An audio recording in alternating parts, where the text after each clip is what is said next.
Hello friends. Today in this course on advertising and public relations, we shall discuss some basic concepts of advertising and related disciplines. When we come at understanding what is advertising, what is public relations, what is publicity, what is propaganda, don't we sometimes get confused thinking, oh, it seems they are all same but still a little different. There is a little difference but little similarity. So this little becomes more and then we somehow as students of this marketing, communication, integrated marketing, whatever you might choose to call it, we somehow get a little bewildered and it becomes something which is simple yet seems complex. Don't worry friends, today we are here to resolve all such confusions or queries or bewilderments that you might have had. Let us begin with basic advertising. You've been studying this. So, as a repeated definition, I'll say it is any paid form of non-personal penetration and promotion of ideas, goods or services by an identified sponsor, right?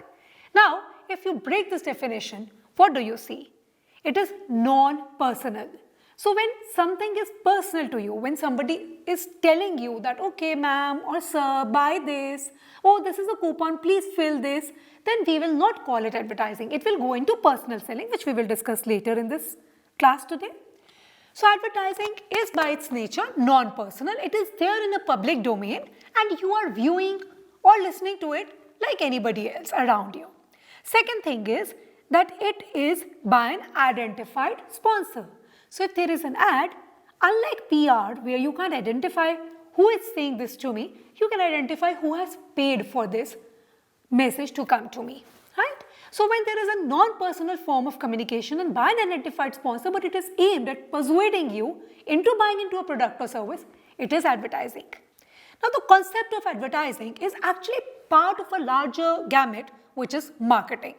Marketing is a broad business function, which includes product research and development, merchandising and distribution process, pricing, and then the communication and promotion of that thing.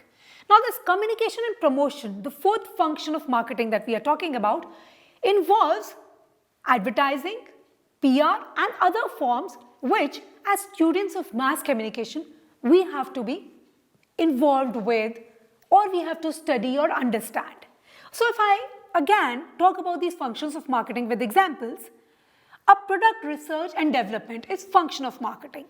For instance, if you want to make a sanitizer, you thought, oh, COVID-19 had come and there were costly sanitizers and there was scarcity of sanitizers, I would like to make sanitizers. Then you think, oh, well, maybe I can make something better. Maybe I can make sanitized sheets and pillow covers for people to be using in railways or while they are traveling, because you suddenly learn that there is a news item that railway has stopped giving the bedding in its coaches now because of the risk of COVID infections.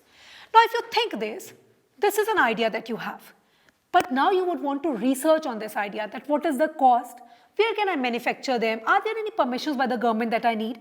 So all this involves marketing. That product research and the process of development, if you actually set up a manufacturing unit or you tie up with someone who would give it to you and you would market it. The second thing is merchandising and distribution process. Now if you have manufactured the product, okay, these sanitized, disposable pillow covers and bed sheets you have manufactured. Now the second process is to be reaching to the people who will use them. Why have you made these products? So that some people can use them. Now merchandising and distribution. How do I buy this? You can either choose to put it online on maybe Amazon, Flipkart, Snapdeals or any such sites, or you can choose to put it in shops or in malls, or you can choose to make home deliveries. Howsoever you decide to distribute your merchandise is another function of marketing where you need to know what you are doing. Then comes the pricing. At what price should I place my product? Many researchers would be involved in this. A lot of brainstorming. Are there any competitors? Where are they pricing their products? What is the range? Who are the people I'm targeting? What is their buying capacity? And many other things. Now, after you've decided upon all this, your product is ready, the price has been decided, you know how to send it or distribute it to the people. Now comes the process of promoting it. There is where advertising would come into being. How would I know that you have this product? As a target consumer, as a buyer, as an audience, you have to let me know that these are the products available in the market and you can buy into them and you can use them.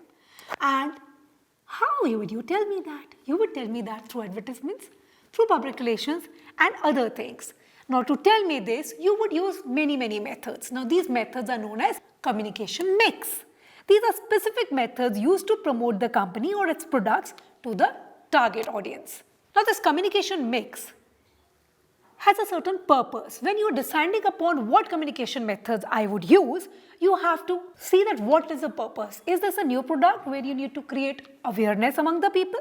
Maybe it can be a social message like pulse polio, or maybe an immunization drive, or maybe a sanitization drive, or something to, okay, you must send your daughters to study, something against female foeticide, anything where you need to create awareness. So is your purpose to create awareness to the people about your idea or your product? Or is the purpose to persuade the customer to use the product or the service? Okay, this is the product now. This is a hair color that I have come out with. Now in India, where people usually have black or brown hair, why would they color their hair into burgundy or blonde? You have to market it again. Now the purpose here would be persuading the customers to buy into this product. Another purpose can be to outgrow the competition. Maybe you have a soap bar, a detergent bar, and there are already many detergent bars. You come up with XYZ bar, maybe let's call it the clean bar. Now this is a new entrant in the market, but there is Tide, there is Surf, there is Rin, there is Ariel. There are many soap detergent bars in the market. You want to outgrow the competition. Now if this is your purpose, your marketing efforts would be very different from if your purpose was to create awareness. Another purpose can be just to reach the target audience, just win their hearts. For instance, Tata is a company, we all know about it.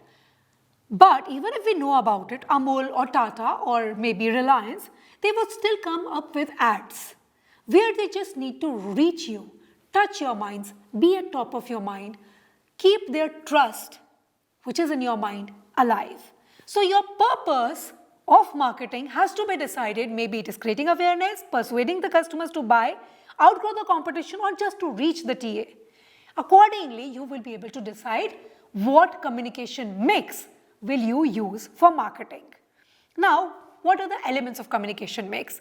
So out of these, you would decide a prudent mix of which element is to be used, how much.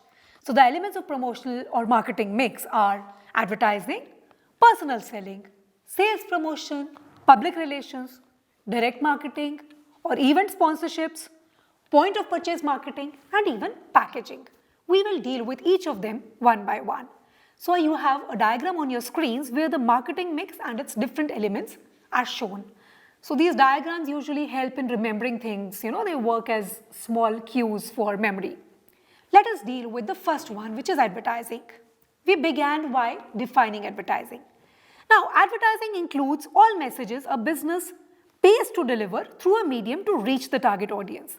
Now, since it involves majority of paid messages, we can say that it is a paid communication, it is non-personal, and it has an extensive use in the marketing mix. After advertising, we come to personal selling. Now, people or students usually get confused between what is the difference between personal selling and advertising. Unlike advertising, personal selling involves a one-to-one relationship with the consumer. It is the oral or written presentation of tangible or intangible products by a seller to a prospective customer. So when I come to you and I explain you the benefits of my product, telemarketers call sometimes and say, oh ma'am, I need an appointment with you. We want to come to you and explain to you our new RO service. Or we want to explain to you how our holiday company is a good company. So sometimes you call them or you go to a presentation where they are presenting. So these are personal selling techniques. Personal selling involves distribution channel suppliers. You talk to your channel supplier. Have you gone to some hotels and seen that there are meetings happening with the MRs, those are medical representatives. So these distribution channel suppliers are usually reached through personal selling, and they in turn reach the end audience again through personal selling. Salespeople who have to promote your products do this. Retail salespeople promote the value of goods and services to the consumers in retail businesses through personal selling. Now, briefly, you understand the difference between advertising and personal selling. Advertising is non-personal, personal selling is personal. We come to another important element of marketing mix, which is sales promotion. It is a direct incumbent which offers an extra value and incentive for the product to the sales force, distributors or ultimate consumers. It involves a variety of tools, for example, coupons, free products, demonstrations.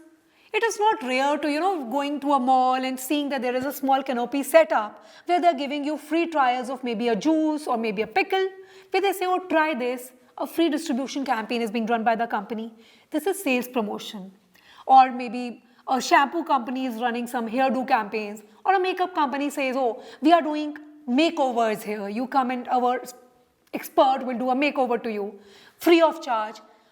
Or you buy a product and in that you get coupon for another product. So on Zomato, you order some food and a coupon comes that you order through Milk Basket your milk and you will get this much of off. So these are cross promotional activities.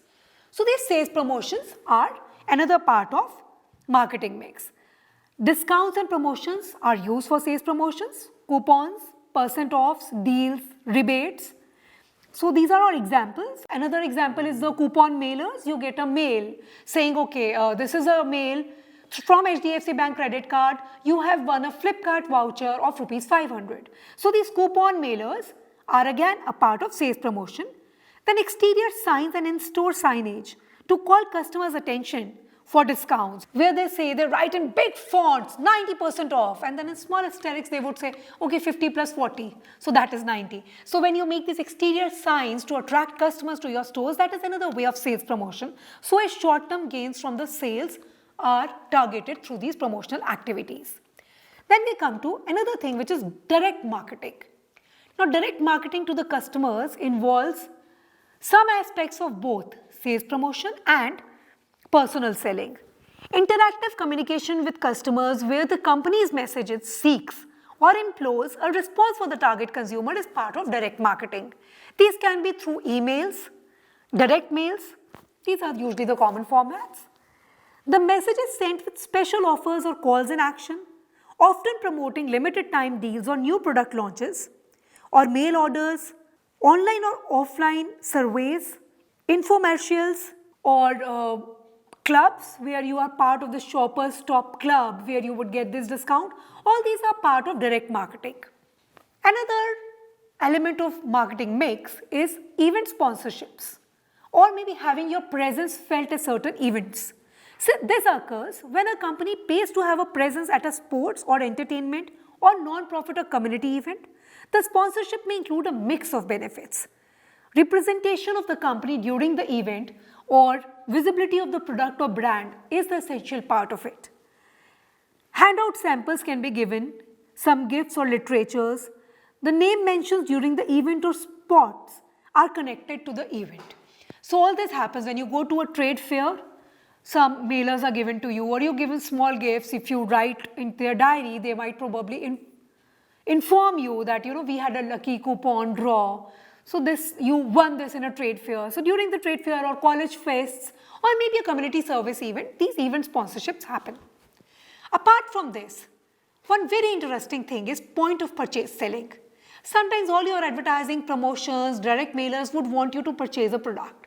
When you go to the shop, you see danglers hanging of another brand of the same product and you end up buying that brand. So a lot of change happens at the point of purchase selling. These days in stores, there are these stores where you have shelves and you're drawing your trolley through them. So you look at the shelves and the shelf that catches your eye level attention. Usually you pick up the product and put it in your purchasing trolley. So these things, the in-shop targeting of the consumers is known as point of purchase selling. Danglers, placements of goods as we discussed. Then all this influences buying decision on the point. A lot of research goes into this, that at what point you have to place what in the shop. Now what is the need and usage of all these elements of marketing mix? They are used both online and offline. These are competitive markets and specific targeting is needed. So whom you are targeting? On online, specific targeting is much easier. You would have noticed that if probably you have booked a train ticket for say Jodhpur. So in your next Facebook, when you open on your page, you would see ads for Jodhpur hotels. You would see ads for guides from Jodhpur. So your data is being taken and you've been specifically targeted. So these marketing mix elements, now these ads, what would you call them? Are they advertisements or are they personal selling? They are a mix of both. So in these modern times, friends, what is happening? Those lines are blurring. Advertisement, personal selling, public relations, all of them is blurring together. So this is the usage of these marketing mix. Now some of the other terms that we very commonly use and other things that we use as students of mass communication. First one is public relations. It is similar to advertising. The major difference is that you do not pay for the time or space of your message. So if you have to give a message in a newspaper as an ad, you pay. If you give it as an editorial content or an interview, you do not pay for it, but it's a huge PR activity. A television or newspaper feature story that mentions a business, for instance, is not paid for and it can still provide brand exposure. However, downside of PR remains that you do not always control the messages that go because you have not paid for them. So somebody might write something that you would not have wanted. So that is one small downside that is there. Another similar term is publicity. So usually students get confused between publicity and PR. Any form of non-paid commercially significant news or editorial content about ideas, products and institutions is known as publicity. It is similar to PR because it is non-paid. But here you are trying vehemently to do this. So there can be film publicity events. There are also PR events in turn. Then we come to propaganda. This is a term that rose to fame with Hitler because a lot of propaganda was done again by the Germans against the Nazis, and also this propaganda is the information, especially of a biased or misleading nature, used to promote a political cause or point of view. So it is usually taken in the negative connotation. Propaganda is communication that is used primarily to influence an audience and further an agenda which may not be objective and may be presenting facts selectively to encourage a particular synthesis or perception. It also might be using loaded language to produce an emotional rather than a rational response to that information. Now do you understand that all this are part of marketing mix? Now with all this in mind, we have to create campaigns. So because we are discussing important concepts in advertising and PR, let me run you through a definition of an ad campaign. It is an ongoing series of related advertisements where various media are used. Same idea runs through all the media, small chunks of those ads, and that is called a campaign. Now campaign planning is a very specific and strategic process. You will learn in other videos of this course about campaign planning.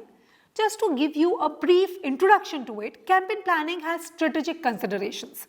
You have to decide upon your marketing objectives, who your competitors are, the consumer psychology, their psychographics and demographics, positioning of your message, the design of the message and the media placement of the message all have to be kept in mind, and then you plan your campaign. And campaign planning, apart from these strategic considerations, also involves creative considerations. The way the message is presented, message development, meaning and tools, size and shape of your message presentation, the colors that you would use, what kind of illustration, headlines, the body copy, the slogan, the jingle, the music, all these are creative considerations while planning the campaign. And for execution of the campaign, again, certain marketing principles come handy. The unique selling proposition, how is your brand unique? What is the brand image? The comparison with different brands, relevance, reality, emotional content, and do you want to have a celebrity to represent your brand? I'm briefly running you through these concepts, and we shall discuss in other videos week by week these concepts in detail. Now, what are the functions of advertising? Do you understand advertising and its different brother sisters, if I would call, the different things of marketing which are close to advertising, and also the campaign considerations? Why do we need advertising? Functions of advertising are manifold. Either you might want to introduce a new product into the market, or enhance the goodwill of your already existing product, improve the dealer relations, or raise the standard of living of people. You might want to tell them from simple water purifiers, shift to ROs and raise the standard of living. You might want to just provide information. So there can be social campaigns where you can provide information maybe against diabetes or against these lifestyle diseases that are there. So it can be, the purpose can be just to provide information. The function of advertising is also to have consumer make educated choices. When consumers sees competitors, they make an educated choice, okay, as per the price, the features, the utility of the product. So this is another function of advertising. It also helps the manufacturers reach out to the consumers and also helps fund various events. You know, also because of advertising, we read a newspaper for free. We watch all our OTT content for free. For television, you pay for your TV, but you're not paying the salaries of your newsreaders or television actors. So advertising also has a function of giving you so much of entertainment and information which you don't have to pay for directly. It also raises the quality of the products because people have to advertise, they have to research, they have to deal with the competitors. Also, the mass production and mass distribution was made possible because of advertising. The IDA principle of attention, interest, desire, and finally the action of buying into the product is all dealt with by advertising. But advertising is also criticized. I mean, the functions, as I just told you, might want you to believe, wow, this is the great thing. What would be the society doing without advertising? But with all the good things that ads do, they are also being criticized. It is usually said that they are too much and too often. There are many ads that come. I opened a newspaper and out of 20 pages, 14 were filled with ads. I was trying to watch a serial on television. Out of 30 minutes, 14 minutes were for advertisements. So they are usually criticized for being too much and too often. They also sometimes have adverse effects on the value system. When you promote products and you create a need into the mind of people to buy into the products where they might not have those kinds of income, they might be encouraged to do some unethical or illegal things to buy into those products. This also promotes stereotypes. This is one major criticism on ads, which usually the women are shown relegated to the household work and men are shown going to the office. So these kind of stereotypes are promoted. So the stereotype of the fair skin being the good people, if you are not fair skinned, you might not get a job or you might not get married. All these kind of false stereotype images are also promoted by advertisements. Sometimes they ignore all norms of decency and morality. The use of gender or sex in advertisement has gone through a lot of criticism. We will discuss that in further lectures also. Frustration due to non-gratification of aroused desires by ads. It also encourages antisocial activities. Sometimes it might just glorify eve teasing or it might glorify some things on events. So people might be encouraged to do that.